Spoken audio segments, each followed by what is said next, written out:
प्रभु यीशु ख्रीस्त में मेरे प्यारे भाइयों और बहनों, आज फिर पिता परमेश्वर ने हम सबको बुलाया है एक सुंदर सुबह उनके वचनों का अध्ययन करने। आइए बीते कल के लिए उन्हें धन्यवाद दें।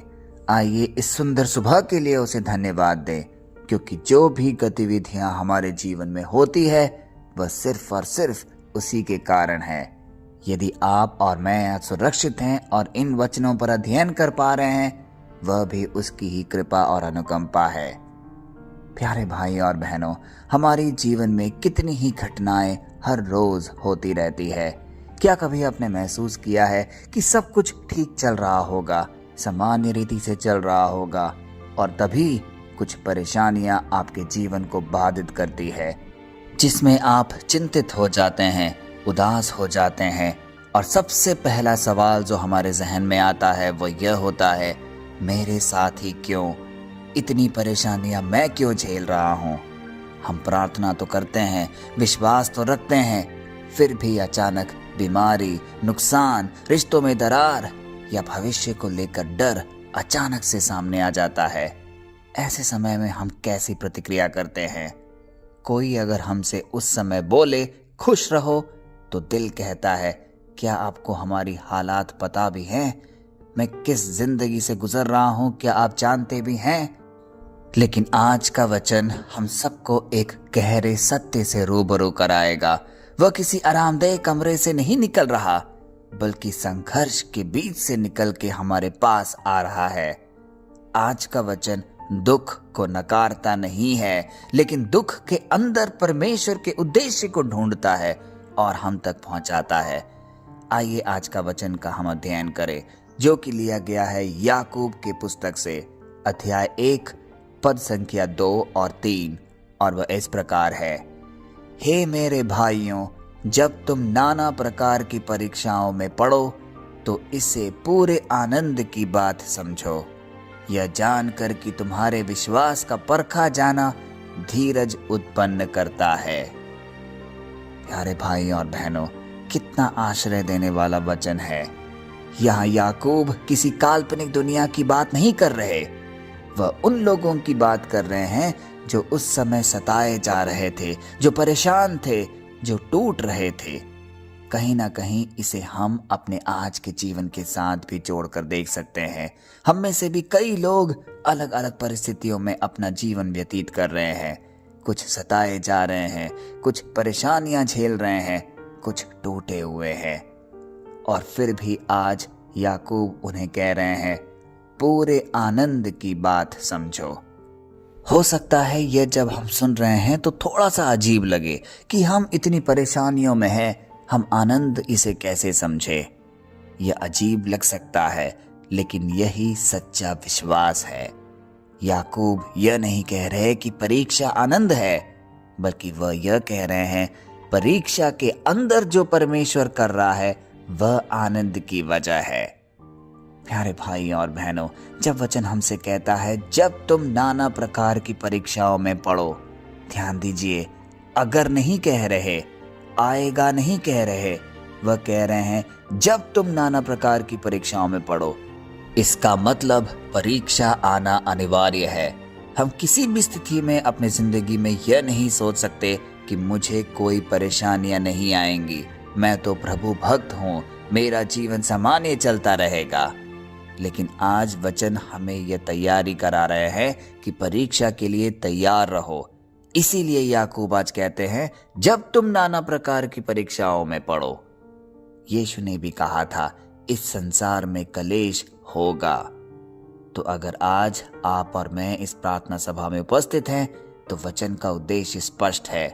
वह हमारे विश्वास को परखने जाने की एक सूचना दे रहा है। हमारी सहन शक्ति टूट सकती है, इससे हमें आगाह करा रहा है। हमारा धैर्य जवाब दे सकता है, इसलिए हमें आगे की जिंदगी के लिए तैयार कर रहा है। प्यारे भाई और बहनों, परीक्षा हमारे जीवन का हिस्सा है, लेकिन वह हमारा अंत कभी नहीं लिख सकता। आगे याकूब क्या कहते हैं, इसे पूरे आनंद की बात समझो। किसे? जो परीक्षाएं, जो परेशानियां हमारे जीवन में आ रही है। यह आनंद आंसू के बिना नहीं, लेकिन आशा के साथ होता है। यह आनंद इस बात में है कि मेरे परेशानी बेकार नहीं है, मेरा दर्द व्यर्थ नहीं है।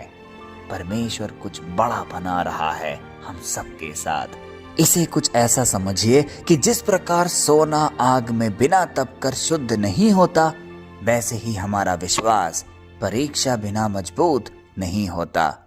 इसीलिए जब भी आपके जीवन में मुश्किल भरे क्षण आए तो आनंद मनाइए, क्योंकि यह वही जरिया है जिससे आपका जीवन सुदृढ़ होगा, विश्वास में मजबूत होगा। आगे वचन हमसे कहते हैं, तुम्हारे विश्वास का परखा जाना धीरज उत्पन्न करता है। यहीं पर है आज के पूरे वचन का सारांश। परखा जाना नष्ट करने के लिए कभी नहीं होता, बल्कि साबित करने के लिए होता है कि हम कितने दृढ़ और मजबूत हैं अपने विश्वास में। परमेश्वर यह देखने के लिए परीक्षा नहीं देता कि हम गिरेंगे या नहीं, वह यह देखने के लिए देता है कि हम कितने मजबूत आगे अपने जीवन में हो सकते हैं। धीरज क्या है? धीरज का मतलब है तुरंत हार ना मानना, जवाब देर से मिले फिर भी भरोसा बनाए रखना, रास्ता साफ ना दिखे फिर भी बस चलते रहना। धीरज हमें जल्दी टूटने वाला नहीं, गहराई में जड़ें जमाने वाला बनाता है, जिससे हम हर मुश्किल परिस्थिति में अडिग होकर टिके रहें। प्यारे भाई और बहनों, हम अक्सर परीक्षा में क्या करते हैं? शिकायत करने लगते हैं, दूसरों को दोष देते हैं, परिस्थितियों को कोसने लगते हैं, कहीं ना कहीं खुद पर शक करने लगते हैं, परमेश्वर से दूरी बना लेते हैं। लेकिन आज ये वचन हम सबको बुला रहा है और कह रहा है, पास आओ, दूर मत जाओ, परमेश्वर पर विश्वास रखो। प्यारे भाई और बहनों, यीशु भी परखे गए थे, जंगल में, लोगों के तानों में, क्रूस की पीड़ा में, लेकिन हर परीक्षा के बाद महिमा आई, उद्धार हुआ। अगर हमारे प्रभु परीक्षा से गुजरे और उसमें विजयी रहे तो हम क्यों चकित हो, हम क्यों परेशान हो? वही प्रभु यीशु आज हमारे साथ भी खड़ा है, हमें तैयार कर रहा है जिससे हम अपने जीवन में विजयी बने। कहीं ना कहीं हमारी रोजमर्रा की जिंदगी में भी आज का वचन एक गहरा प्रभाव डालता है।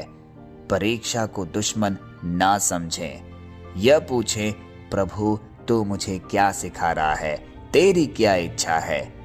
तुरंत नतीजे की मांग कभी ना करें, क्योंकि परमेश्वर का समय अलग होता है, हमारे समय से काफी भिन्न होता है। प्रार्थना में टिके रहे और अड़िग रहे। जब जब जवाब ना मिले तब भी प्रार्थना कभी ना छोड़ें, बस लगे रहें। छोटी जीतों को पहचानें, हर दिन थोड़ा मजबूत बनना यह भी एक चमत्कार की निशानी है। बड़े जीतों के पीछे मत जाइए, वरना आप हताश हो सकते हैं। छोटे छोटे कदम ही पिता परमेश्वर के प्रति हमारे विश्वास को और सुदृढ़ बनाएगी। आज इस वचन को जब हम अध्ययन कर रहे हैं, अगर हमारे जीवन में तकलीफ या कुछ भी गलत हो रहा है तो संयम रखिए, क्योंकि परमेश्वर कहता है, अगर तुम मेरे साथ हो तो मैं तकलीफ को भी ताकत में बदल दूंगा। आइए इस आश्रय वचन को अपने जहन में उतारे और एक शक्तिशाली प्रार्थना पिता परमेश्वर के सम्मुख हम प्रस्तुत करें। हे हमारे विश्वास योग्य परमेश्वर, आज हम तेरे वचन के लिए तेरा कोटि कोटि धन्यवाद करते हैं। हे प्रभु, तू हमारी परीक्षाओं को जानता है, हमारी लड़ाइयों को देखता है और हमारे आंसुओं की कीमत समझता है। आज हम यह स्वीकार करते हैं कि कई बार हम टूट गए थे, बिखर गए थे, हिम्मत हार बैठे थे, लेकिन तूने हमें बचाया, तूने हमें स्वीकारा। लेकिन आज हम फिर से तेरे वचन पर भरोसा करना चाहते हैं, क्योंकि आज की परिस्थिति जिसमें हम जी रहे हैं हो सकता है बहुत कठिन दौर से गुजर रही है। हमारी परीक्षाओं के बीच हमें आनंद देखने की आंख दे, हमारे विश्वास को मजबूत कर, हमारे धीरज को बढ़ा और हमें अधूरा कभी ना छोड़। हर सुनने वाले व्यक्ति को नई ताकत, नई आशा और एक नई स्थिरता दे। ये सारी प्रार्थनाएं, ये सारे निवेदन हम अपने सामर्थ्य यीशु मसीह के नाम पर रखते हैं। आमीन। प्यारे भाई और बहनों, आज अगर आप किसी भी परीक्षा से गुजर रहे हैं तो ये याद रखिए, आप टूट नहीं रहे, आप बन रहे हैं, अब तैयार हो रहे हैं। जो आज आपको थका रहा है वही कल आपकी एक बड़ी गवाही के रूप में सामने उभरेगा। इस हफ्ते हर मुश्किल के बीच यह कहते रहिए, मैं हार नहीं मानूंगा, क्योंकि परमेश्वर मेरे विश्वास को मजबूत कर रहा है। परीक्षा अस्थाई है, पर जो परमेश्वर गढ़ रहा है वह स्थायी है, वह दृढ़ है। परमेश्वर आप सबको आशीष दे और आपकी हर परीक्षा में आपको विजयी बनाए। उसकी करुणा, उसकी क्षमा और उसकी अनुकंपा में हम और हमारे परिवार सदैव सुरक्षित रहे, यही कामना करते हैं। पिता, पुत्र और पवित्र आत्मा के नाम पर, आमीन।